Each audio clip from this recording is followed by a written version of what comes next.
ये वृंदावन बिहारी लाल की जय। आप श्रीमद् भागवत कथा सुन रहे हैं। जहाँ से हम छोड़ते हैं वहीं से हम शुरू करते हैं। सड़क के दोनों किनारों पर नाना प्रकार के रंग बिरंगे चित्रों से चित्रित हुए सुंदर भवन अपनी अनोखी छटा से पथिकों को मोहित कर रहे थे।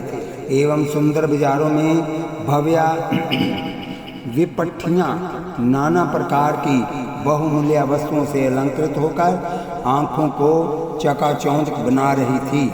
यहाँ से हमने कथा थोड़ी थी, यहीं से शुरू कर रहे हैं।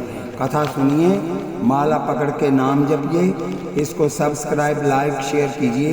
यहाँ तक ये कथा जाएगी, जो लोग सुनेंगे उनका आद्य पुण्य आपको भी प्राप्त होगा। हे राजन, इससे भी बढ़कर भगवान कृष्ण अपनी मोहनी मूर्ति से प्राणियों के चित्तों को आनंद सागर में विभोर कर रहे थे। जब वह जिस मार्ग से निकलते वही सड़क बाजार और गगनचुंबी भवन शिविरों पर स्त्री पुरुष बालक और बालिकाओं का समूह एकत्रित होकर उनके रूप और गुणों का गुणगान करता हुआ उन पर पुष्प और सुगंधित द्रव्यों की वर्षा करने लगता था। जब वह मार्ग में जा रहे थे तो उन्होंने नाना प्रकार के धुले हुए सुंदर वस्त्रों के सहित कंस का धोबी, जो कि मदिरा के मद में पागल होते हुए आता दिखाई दिया। एक जिस समय वह भगवान कृष्ण के पास आया तो उन्हें दुर्वचन कहकर गंवार और मूर्ख आदि नामों से संबोधित करने लगा। तब भगवान ने उनको एक ऐसा चपेट दिया कि जिससे वह धराशायी होकर सीधा सोरपुर में चला गया और उसके साथ ही उनकी ये दशा देखकर वहाँ से 9-2-11 हो गए और जितने वस्त्र धोकर लाए थे सब के सब वहीं छोड़कर खाली हाथ भाग गए। इसके बाद बाल बालों ने उनके कपड़े लूटकर कौतुकवश अपने अंगों में पहन लिए और बाकी के दीनानाथों में बांट दिए। वस्त्र छोटा हो बड़ा हो, जो भी ग्वाल पाल पहने उसको पूरा ही आया। तब एक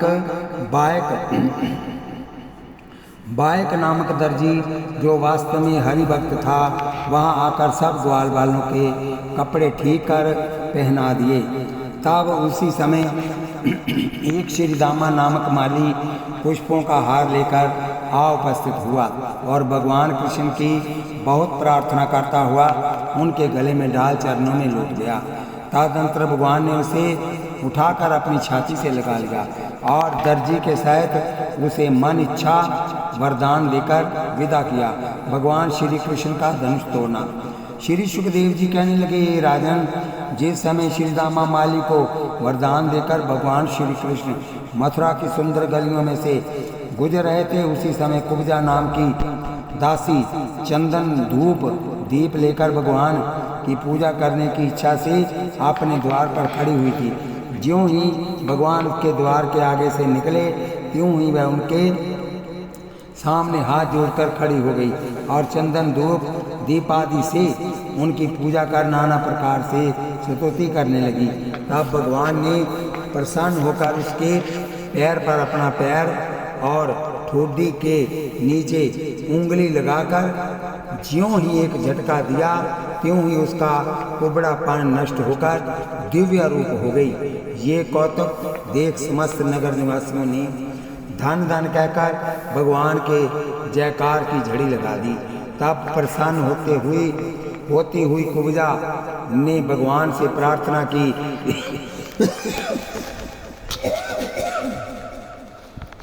कि हे जगदीश्वर, जिस प्रकार आपने मेरा कुबड़पन नष्ट किया है, वैसे ही मेरे घर पधार कर मेरा पान फल फूल अंगीकार कीजिए। ये सुन भगवान ने कहा, दासी, हम तुम्हारी भक्ति से बहुत प्रसन्न हैं, सो किसी समय आकर तुम्हारा प्रसाद अवश्य अंगीकार करेंगे। हे राजन, इसके बाद भगवान कृष्ण जहाँ महादेव का धनुष रखा था वहाँ चले गए और कंस के सेवकों ने के बहुत मना करने पर भी उन्होंने उस भारी धनुष को उठाकर ईख के डंडे समान तोड़ दिया। तब बहुत से कंस के अनुचर क्रोधित होते हुए भगवान कृष्ण और बलराम पर झपट पड़े तो उन्होंने उन्हीं धनुष के टुकड़ों से उन्हें सदा के लिए धरातल पर सुला दिया। ये राजन नगर निवासी ये कौतुक देखकर आपस में कहने लगे कि कंस ने अपनी मूर्खता से स्वयं अपना काल अपने पास बुला लिया है। तदंतर ग्वाल बाल और बलराम के साथ भगवान कृष्ण नंद जी के पास आ गए तथा नंद जी के पूछने पर ग्वाल बालों ने भगवान के आदि से अंत तक सब चरित्र कह सुनाए, जिन्हें सुनकर नंद जी के सहित सब ब्रजवासी मगन हो गए। तत्पश्चात सबने आनंद के साथ भोजन किया। इतनी कथा सुनाकर श्री सुखदेव जी कहने लगे, हे राजन, जब कंस ने धनुष का तोड़ा जाना और अपने अनुचरों का मारा जाना सुना तो वह भयभीत होकर उसी समय मूर्छित हो गया। वह बिना भोजन किए ही चिंता सागर में गोते लगाते हुए सोने की कोशिश करने लगा। जब उसने बहुत प्रार्थना की तो निंद्रा देवी ने उसे अनिच्छा से अपनी गोद में कुछ देर के लिए लिटा लिया। तब उसको तेल में स्नान करना, लाल पुष्पों का हार पहनना, गधे पर चढ़ना, शमशान में भूत प्रेतों के साथ लौटना और नक्षत्रों का गिरना आदि बहुत से अशुभ शगुन दिखाई दिए, जिन्हें देखकर वह उसी समय चौंककर उठ खड़ा हुआ और भयभीत होकर कांपने लगा। हे राजन, इसके बाद लाखों प्रयत्न करने पर भी प्रातःकाल तक निंद्रा देवी उसके पास नहीं आई। तत्पश्चात वह उदास होता हुआ यहाँ कई ऊंचे मंच बनाकर दर्शकों के बैठने के लिए सुंदर स्थान बनाए गए थे, उस रणभूमि में आ गया और चानूर मुष्टिक आदि पहलवानों को संबोधित कर कहने लगा, हे वीरों, कृष्ण और बलराम के मारे जाने पर तुमको मालो माल कर दिया जाएगा। तब वह हाथ जोड़कर कहने लगे, हे स्वामी, आपको सुखी रखने का भरसक प्रयास किया जाएगा और इसके लिए यदि प्राणों का भी बलिदान देना पड़ा तो भी कुछ विचार नहीं किया जाएगा। सो अब कृष्ण बलराम को शीघ्र बुलाने के लिए किसी दूत को आज्ञा दीजिए। श्री कृष्ण बलराम और कुबलिया पीड़ हाथी का मारा जाना। बोली, श्री कृष्ण और बलराम के द्वारा कुबलिया पीड़ हाथी का मारा जाना। श्री सुखदेव जी कहने लगे, हे राजन, जिस समय भगवान कृष्ण बलराम नंद और गोप ग्वालों के साथ रणभूमि की ओर जा रहे थे, उस समय उनका कौतुक देखने के लिए एक भारी जन समूह उनके पीछे चल दिया। जब वह रणभूमि के द्वार पर पहुंचे तो कुबलिया पीड़ हाथी, जो 10,000 हाथियों का बरतता था, उसका महावत इस प्रकार कहने लगा, यह दैत्यों के मारने वाले और धनुष के तोड़ने वाले कृष्ण बलराम, जब तक इस हाथी को नहीं जीत लोगे तब तक आपका रणभूमि में प्रवेश करना संभव है। ये राजन, ऐसा कहकर उस महावत ने उस हाथी को अंकुश देकर श्री कृष्ण और बलराम की ओर बढ़ा दिया। हे राजन, जिस समय वह हाथी क्रोधित होता हुआ श्री कृष्ण बलराम जी की ओर झपटा, त्यों ही बलराम जी ने उनको एक ऐसा मौका दिया कि विफल होकर चिंगारता हुआ 20 कदम पीछे हट गया।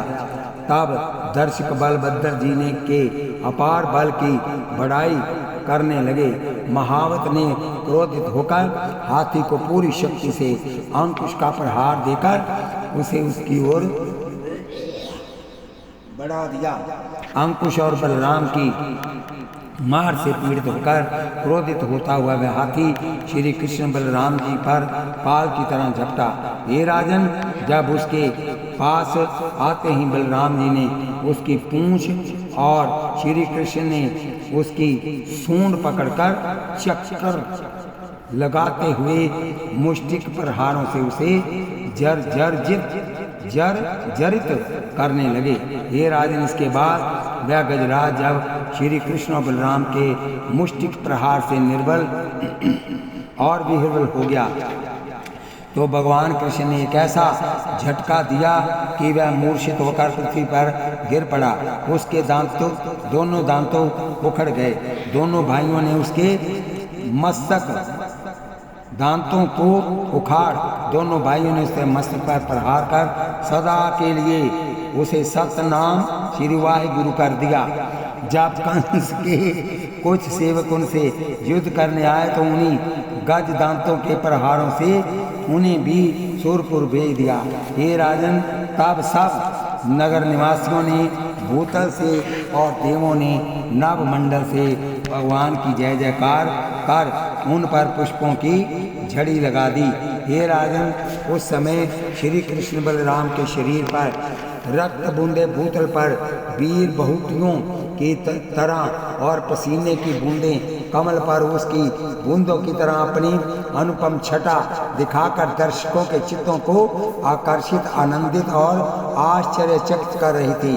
तदंतर दोनों भाई रणभूमि भवन में जहाँ श्रेष्ठ और ऊंचे मचान पर कंस राजसी ठार से भय पल्लावित मन से बैठा था वहां चले गए। ये राजन, जिस समय वे वहां पहुंचे तो चाणूर और मुष्टिक, जो उस समय के नामी पहलवान थे, उन्होंने कहा कि हे कृष्ण बलराम महाराज, कंस आज आपके और हमारे मल युद्ध का कौतुक देखना चाहते हैं, सो हमसे युद्ध करके चित्त को प्रसन्न करने का कष्ट कीजिए। ये सुन श्री कृष्ण ने कहने लगे, हे चाणूर, यद्यपि तुम्हारा ये कहना उस समय उचित हो सकता है जब तुम्हारी जोड़ी के दूसरे पहलवान सन्मुख हो, किंतु तुम जैसे बलिष्ठ और वीर पहलवानों से हमारे जैसे दूध मुँहे बच्चों का लड़ना शोभा सुपद नहीं हो सकता। अतएव ऐसे अनीति युक्त वाक्य तुमको अपने मुख से नहीं निकालने चाहिए थे। भगवान के ये वचन सुनकर चाणूर कहने लगा, रे कृष्ण, यदि आपने पूतना, अगासुर, बकासुर, शक्तासुर और केसी आदि महाबली दैत्यों को और 10,000 हाथियों का बल रखने वाले कुबलिया पीड़ हाथी को ना मारा होता तो आपका उपरोक्त कहना 16 आना नियुक्ति युक्त था, परंतु गोवर्धन पर्वत को उठाना और काली नाग को नाथना आदि आपके अद्भुत कर्म देखकर ही महाराज कंस ने हमारे साथ आपका मल युद्ध देखना निश्चित किया है। आते स्वामी के विनोदार्थ कुछ मल युद्ध के कौतुक अवश्य किए जाने चाहिए। तब भगवान ने कहा कि जैसी तुम्हारी इच्छा, किंतु इस बात का पूरा ध्यान रखना कि हमारे हार जाने पर हमें उसी समय छोड़ देना। कहीं ऐसा ना कर बैठना कि हाथ पैरों से रहित हो जाना पड़े। श्री कृष्ण बलराम को चाणूर, मुष्टिक आदि पहलवानों को मारकर कंस को मारना। श्री सुखदेव जी कहने लगे, हे राजन, इसके बाद भगवान कृष्ण चाणूर से और बलराम जी मुष्टिक से हाथों से हाथ, पैरों से पैर, छाती से छाती, सिरों से सिर मिलाकर मल युद्ध करने लगे। उस समय चाणूर और मुष्टिक नाना प्रकार के दाव पेच लगाकर श्री कृष्ण बलराम को शीघ्र धराशायी बनाना चाहते थे, किंतु उनके वज्रमय शरीर पर उनका कुछ भी वश नहीं चलता था। तब क्रोधित होकर चाणूर ने पूरी शक्ति से एक मुक्का भगवान के हृदय पर लगाया, परंतु उसने पुष्प प्रहार से बढ़कर कुछ प्रभाव न दिखाया। तत्पश्चात भगवान ने उनके दोनों हाथ पकड़कर जोर से घुमाकर सिर पर से पटका कि पृथ्वी पर गिरते ही मारकर सुरपुर चला गया। ये परीक्षित, चाणूर के मारे जाने पर बलराम ने भी मुष्टिक को भी धराशायी कर दिया। इसके बाद छल, तोषल और कूट आदि पहलवान आए, किंतु उन्हें भी भगवान ने शीघ्र सुरपुरवासी बना दिया। इतनी कथा सुनकर सुखदेव जी कहने लगे, हे राजन, चाणूर और मुष्टिक आदि नामी पहलवान जिस पर कंस को जीवन का विश्वास था, उनके मारे जाने पर कंस ऐसा हताश हुआ कि कुछ देर तो उसे अंधेरी सी आती रही। इसके बाद जब उसको कुछ चेत हुआ तो वह चिल्लाकर कहने लगा, हे मेरे शूरवीरों, रणभूमि द्वार कपाट बंद कर शीघ्र इन दुष्ट कृष्ण बलराम का सिर धड़ से अलग कर नंद आदि गोप ग्वालों को धराशायी कर दो और फिर वसुदेव देवकी को मारकर उसके अनुगामियों को भी सुरपुर का मार्ग दिखा दो। कंस के मुख से उपरोक्त बात निकलते ही उनके सैनिक श्री कृष्ण बलराम की ओर ज्यों ही झपटे त्यों ही बलराम जी तो उन्हें ठिकाने लगाने लगे और भगवान कृष्ण छलांग लगाकर कंस के मचान पर चढ़ गए। इसके बाद उन्होंने उनके मुकुट को ठोकर से गिरा केश पकड़कर पृथ्वी पर गिरा दिया और ज्यों ही उनके ऊपर कूदकर पाद पर हार किया त्यों ही उनका प्राण पखेरु उनके शरीर से निकल वैकुंठ में चला गया। ये राजन, कुकर्मी कंस और उसके अनुयायी श्री कृष्ण बलराम जी द्वारा मारे जाने पर सब उपस्थित गण प्रसन्न होकर भूतल से और देवगण नवमंडल से नाना प्रकार के बाजे बजाकर पुष्प वर्षा और जयकार की झड़ी लगाने लगे। जिस समय ये समाचार रणवास पहुंचा तो कंस की स्त्रियां नाना प्रकार के विलाप करती हुई वहां आ गई। यहाँ कंस का निर्जीव शरीर भूतल पर पड़ा हुआ था। तब श्री कृष्ण ने उन्हें नाना प्रकार से समझाकर धैर्य दिया और उनके बाद कंस का दाह संस्कार करवाकर क्रियाकर्म करवा दिया। तत्पश्चात श्री कृष्ण बलराम और क्रूर को साथ लेकर अपने माता पिता वसुदेव देवकी के पास चले गए और उनको बंदरों से मुक्त करवा उनके चरणों में गिर प्रार्थना करने लग पड़े। बोलिए वृंदावन बिहारी लाल की जय। भगवान श्री कृष्ण का उग्रसेन को राजगद्दी पर बिठाना। श्री सुखदेव जी कहने लगे, हे राजन, भगवान श्री कृष्ण अपने माता पिताओं को प्रार्थना करते हुए इस प्रकार कहने लगे कि हे माता पिताजी, मेरे गर्भ में आने के पश्चात जो जो आपने कष्ट उठाए हैं उनको सुनकर मेरे चित्त में दुख समा नहीं रहा है, किंतु आपसे दूर होने के कारण मैं आपके कष्टों में कुछ भी सहायता नहीं पहुंचा सका, इसलिए आपसे क्षमा चाहता हूं।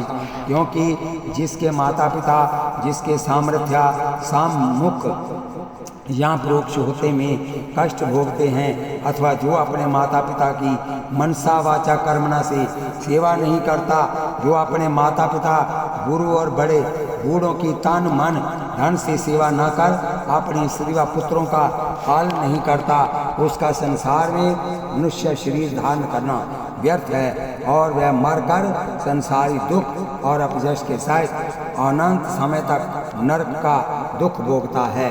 आते हुए मैं ब्रह्मा की इतनी लंबी आयु पाकर भी आपकी सेवा करूं तो भी आपसे उऋण होना असंभव है। ये परीक्षक भगवान कृष्ण के ये वचन सुनकर वसुदेव और देवकी ने कहा, हे श्री कृष्ण, आपको अपना पुत्र समझना बज्र भूल है। हे जगदीश्वर, आपने तो संसार को सुख देने के लिए और दुष्टों का नाश करने के लिए भूतल पर सगुण अवतार धारण किया है। ये जोगीश्वर, आपकी अनंत माया का आदि अंत ज्ञात करना ब्रह्मादिक देवों की भी शक्ति के बाहर की बात है। हे मायापति, आपके जैसे अद्भुत कार्यों की शक्ति देव, मनुष्य, यज्ञ, किन्नर और विद्याधरों में भी नहीं है, अतः आपको हमारा प्रणाम है। जब भगवान ने अपने माता पिता को ब्रह्म ज्ञान में लवलीन देखा तो उन्हें अपनी माया से फिर पल्लावित कर दिया, जिससे वह उस ब्रह्म ज्ञान को भूलकर लौकिक ज्ञान में आकर उन्हें अपना पुत्र समझ गोद में बिठा प्यार करने लगे। इसके बाद उग्रसेन के पास गए और उनकी बहुत प्रार्थना कर राजगद्दी पर बैठने के लिए आग्रह करने लगे। तब उग्रसेन जी ने कहा, हे कृष्ण, कंस और उनके अनुगामियों को मारकर न केवल भक्तों को बल्कि समस्त भूतल के प्राणियों का आपने उपकार किया है, अतः राजगद्दी पर बैठकर धर्म से प्रजा का पालन कीजिए। उग्रसेन के ये वचन सुनकर भगवान कहने लगे, हे नाना जी, यद्यपि आपका कहना किसी अंश तक ठीक है, किंतु राजा जयाति के श्राप से हम यदु की संतान यादव राज्य के अधिकारी नहीं। एवं आप ही अपनी गद्दी पर बैठकर धर्म से प्रजा का पालन कीजिए। क्योंकि इस गद्दी से आपको ही कंस ने उतार कर स्वयं राज्य किया था। हे परीक्षित, इसके बाद विद्वानों को बुलाकर वेद शास्त्र अनुसार महाराज उग्रसेन को राज्याभिषेक कर पूर्ण राज्य गद्दी पर बिठा दिया और स्वयं भगवान ने राज्य तिलक कर बलराम सहित 70 चवर बुलाया। उग्रसेन धर्म पूर्वक प्रजा का पालन करने लगे।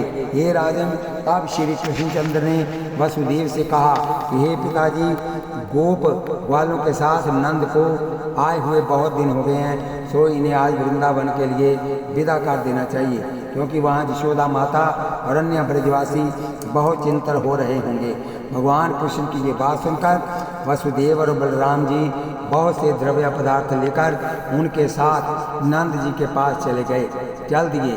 वहाँ पहुंचकर भगवान कृष्ण ने कहा, हे नंद बाबा, हमारे लालन पालन में जो आपने और माता यशोदा ने कष्ट उठाया है, उससे उरीन हम किसी प्रकार से भी नहीं हो सकते। ये बाबा, हमारा दोनों भाइयों का विचार कुछ दिन मथुरा में रहकर अपने जन्मदाता माता पिता वसुदेव देवकी की सेवा करना चाहते हैं, क्योंकि उन्होंने हमें जन्म देने के उपरांत एक दिन भी सुख नहीं पाया है। अतएव आप स्वयं बुद्धिमान हैं, सो गर्ग जी के वचनों पर श्रद्धा रखते हुए हरि इच्छा को बलवती समझकर माता यशोदा, ब्रजबाला और समस्त वृंदावनवासियों को धैर्य देकर भगवान के भजन और शुभ कार्य में समय को बिताना तथा गौ माताओं की दत्तचित्त होकर सेवा करना। हे राजन, इस प्रकार बहुत प्रकार से धीरे देकर भगवान कृष्ण ने गोप ग्वालों के साथ नंद जी को विदा किया। उस समय नंद जी और गोप ग्वालों का बहुत बुरा हाल था, और जिस प्रकार कोई अपनी कठिन कमाई को क्षण मात्र में बर्बाद कर लुटवा के रोता हुआ चला जाता है, उसी प्रकार वह श्री कृष्ण बलराम को त्याग कर विलाप करते हुए जा रहे थे। उस समय उन लोगों के विरह दुख का वर्णन करना जिह्वा और लेखनी की शक्ति से बाहर की बात है। अतः विरह सागर में विपलव न करके आपके मन को नंद जी की ओर से हटाकर वसुदेव जी की ओर ले जा रहा हूँ। हे राजन, जिस दिन से भगवान श्याम सुंदर मथुरापुरी में आए, उस दिन से वहाँ नाना प्रकार के मंगलाचार घर घर होने लगे। एक दिन उन्होंने गर्ग पुरोहित को बुलाकर श्री कृष्ण बलराम का यज्ञोपवीत संस्कार विधि विधान से वेद शास्त्र अनुसार करवा दिया। इसके बाद सबकी सम्मति से वसुदेव जी ने श्री कृष्ण बलराम को विद्या पढ़ने के लिए काशीपुरी के पंडित सांदीपन को, जो कि उस समय उज्जैन में रहते थे, उनके पास भिजवा दिया। हे राजन, सांदीपन ब्राह्मण जो चारों वेद 6 शास्त्र तथा 18 पुराणों के परकांड विद्वान थे, अतः उनके पास विद्या अध्ययन करने के लिए देशांतर के छात्र आया करते थे। वहाँ पहुंचकर भगवान कृष्ण और बलराम ने विद्या अध्ययन करना आरंभ कर गुरु की सेवा में तन मन से लग गए। जिस समय भगवान कृष्ण पढ़ा करते थे, उस समय सुदामा नाम का एक श्रेष्ठ ब्राह्मण भी पंडित वर सांदीपन के पास पढ़ा करता था। सो उनके साथ भगवान कृष्ण की अत्यधिक मित्रता हो गई। जब केवल 64 दिन में 4 वेद 6 शास्त्र नेत्र पेतर तेतर वैदिक ज्योतिषी न्याय वेदांत मीमांसा राजनीति वान और वात्स्यायन आदि समस्त 14 विद्या तथा 64 कला सीखकर भगवान कृष्ण और बलराम अपने नगर को जाने लगे। तब उन्होंने हाथ जोड़कर गुरु जी से गुरु दक्षिणा लेने की प्रार्थना की। तब गुरु जी ने उनको भगवान का अवतार जानकर, हे कृष्ण, मुझे एक ही लड़का था, सो भी सागर ने छीन लिया है। अतएव यदि तुम उसे ला सकते हो तो लाने का कष्ट कर गुरु दक्षिणा से ऋण हो। हे परीक्षित, गुरु जी के वचन सुन भगवान सागर के पास चले गए और वहां जाकर उन्होंने उससे अपने गुरु जी का लड़का मांगा तो उसने हाथ जोड़कर कहा, हे भगवान, आपके गुरु के पुत्र को मुझसे शंखासुर छीन ले गया है, आते हुए उसके पास जाना चाहिए। सागर के ये वचन सुनकर भगवान शंखासुर के पास चले गए और उसे मारकर गुरु का पुत्र और पंचजन्य नामक शंख ले आए और उसके बाद गुरु जी के पास आकर उन्होंने उनका पुत्र समर्पित कर अपने नगर को जाने की आज्ञा मांगने लगे। हे राजन, अपना पुत्र पाकर गुरु जी और गुरु माता ने भगवान के गुणगान गाते हुए उन्हें आशीर्वाद देकर कहा, हे कृष्ण बलराम, तुमको हमारी पढ़ाई हुई विद्या कभी न भूले और दिन रात चौगनी होकर तुम्हारा यश विस्तृत होता रहे। सुखदेव जी कहने लगे, हे राजन, जिसके श्वास मात्र से समस्त वेद विद्या प्रकट होकर संसार उत्पन्न हो जाता है, उन्हीं पार ब्रह्म परमेश्वर ने नर लीला दिखाने और संसार को सन्मार्ग पर चलाने के लिए गुरु जी के पास विद्या अध्ययन किया। तत्पश्चात गुरु दक्षिणा देकर गुरु आशीर्वाद लेते हुए मथुरा में आए। जिस समय वह वहां पहुंचे उस समय महाराज उग्रसेन के सहित वसुदेव देवकी ने बहुत मंगलाचार कर जाचकों को इतना दान पुण्य और भोजन वस्त्र दिया। सब से गाते तथा आशीर्वाद देते मगन होकर अपने भवनों को चले गए। बोलिए वृंदावन बिहारी लाल की जय। भगवान कृष्ण का उद्धव को गोपियों के ज्ञानोपदेश के लिए वृंदावन में भेजना।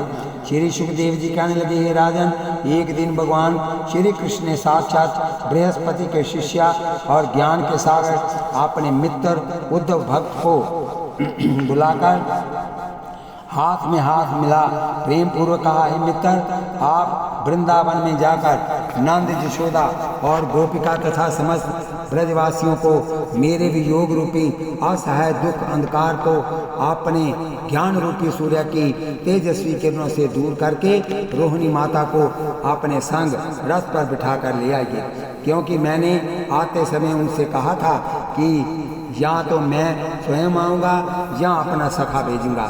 सो वह मेरे नहीं पहुँचने पर बड़े दुखित हो रहे होंगे। आते एवं वहाँ शिविर जाने की कृपा कीजिए।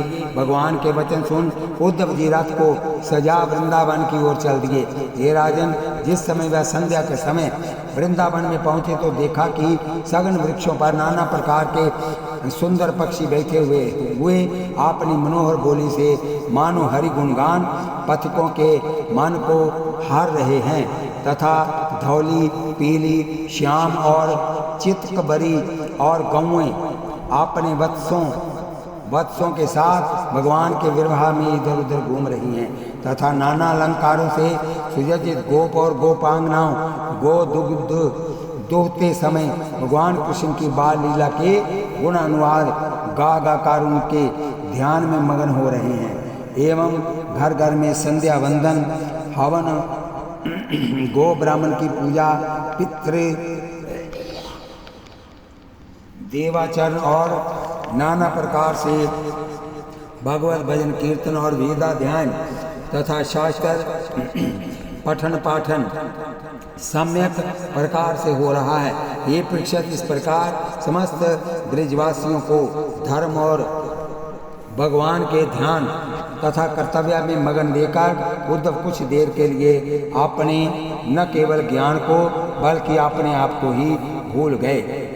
चेतना प्राप्त होने पर ज्यों ही वह नंद यशोदा के घर गए त्यों ही उन्हें भगवान का परम मित्र उद्धव भक्त जानकर उनका बड़ा आदर सत्कार किया और नाना प्रकार के पकवान और मिष्ठान खिलाया गया। तत्पश्चात जब वह सुंदर पलंग पर लेटकर आराम करने लगे तब नंद यशोदा उनके पास बैठकर भगवान कृष्ण बलराम की चर्चा करते हुए कहने लगे, हे उद्धव, जब से कृष्ण बलराम मथुरा में गए हैं तब से खाना पीना सोना बोलना आदि का समस्त सुख स्वप्न हो चुका है और निंद्रा देवी तो उसी समय रूठ कर न जाने केवल वृंदावन से बल्कि ब्रज भूमि से ही चली गई है।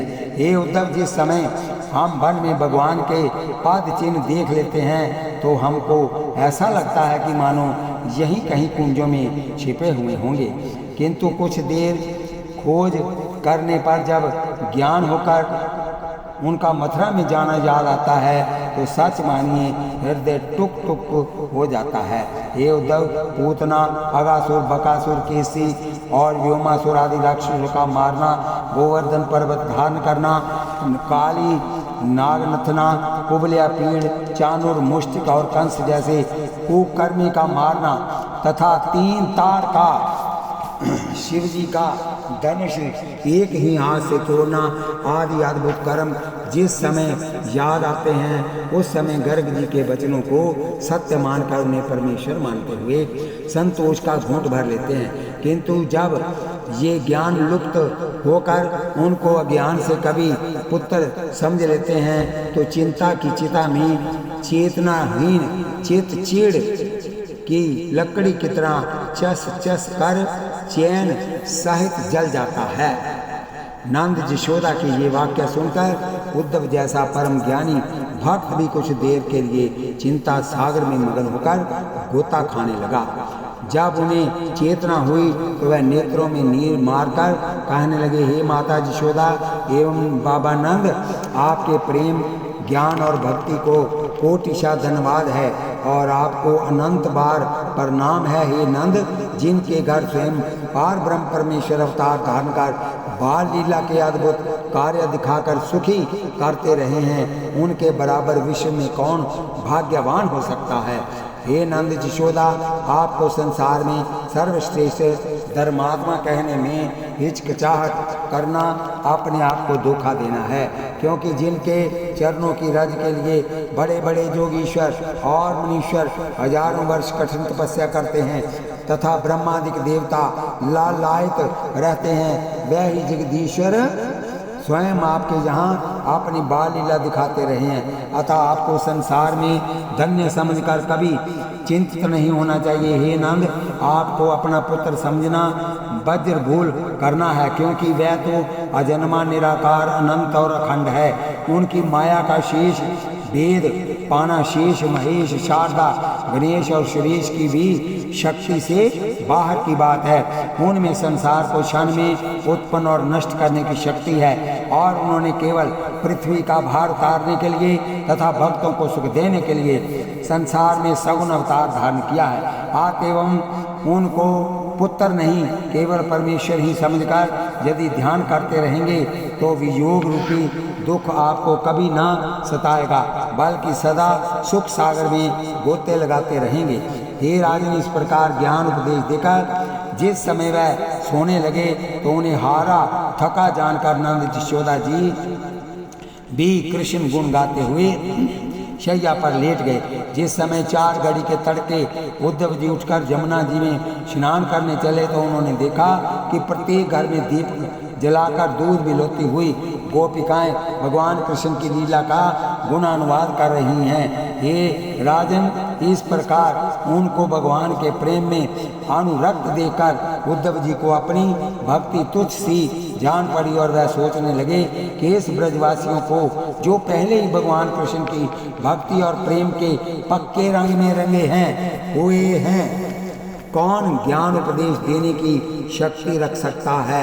हे राजन, इस प्रकार ब्रजवासियों के भक्ति प्रेम के अनुराग में रंजित होते हुए प्रातः काल उद्धव जी स्नान कर जमुना से वापस आए तो ये समाचार सुनते ही सब ब्रजबालाएं उनके पास दौड़ी हुई चली गई। उद्धव भक्त का गोपियों को ज्ञान उपदेश देना। श्री सुखदेव जी कहने लगे, हे राजन, जिस समय गोपिकाओं ने पीताम्बर मुक्त कुंडल और वनमाला धारण किए उद्धव भक्त को आते देखा तो वह एकत्रित होकर एक स्थान पर खड़ी हो गई और उन्हें प्रणाम सहित सुंदर आसन देकर इस प्रकार कहने लगी कि हे भगवान कृष्ण का संदेशा लेकर नंद यशोदा को धैर्य देने के लिए मथुरा से क्या आप ही आए हैं? क्या आप ही का शुभ नाम उद्धव है? यदि हाँ तो सबसे पहले श्री कृष्ण बलराम के आनंद मंगल के समाचार सुनाने का कष्ट कीजिए। हे उद्धव जी, नंद किशोर के आने की बात हम 8 याम ज्योति रहती हैं। क्या हम ब्रज गोपियों क्यों उन्होंने अपना इतना शत्रु समझ लिया जो स्वयं वापस आने को कह कर गए थे, मगर अपनी जगह तुझे भेज दिया। हमने सुना है कि गज की पुकार सुन गरुड़ को त्याग कर वैकुंठ से दौड़े आए थे, परंतु अब 3 कोस पर बसी हुई मथुरा नगरी से यहाँ तक आना भी दुर्लभ हो गया है। एक भक्त के लिए तो नंगे पांव दौड़े जाते हैं, परंतु यहाँ अनुरागिनी हजारों ब्रज बालाओं के पास अपने सखा को पढ़ा कर भेजा है। बोलिए वृंदावन बिहारी लाल की जय, बोलिए लाडली लाल की जय।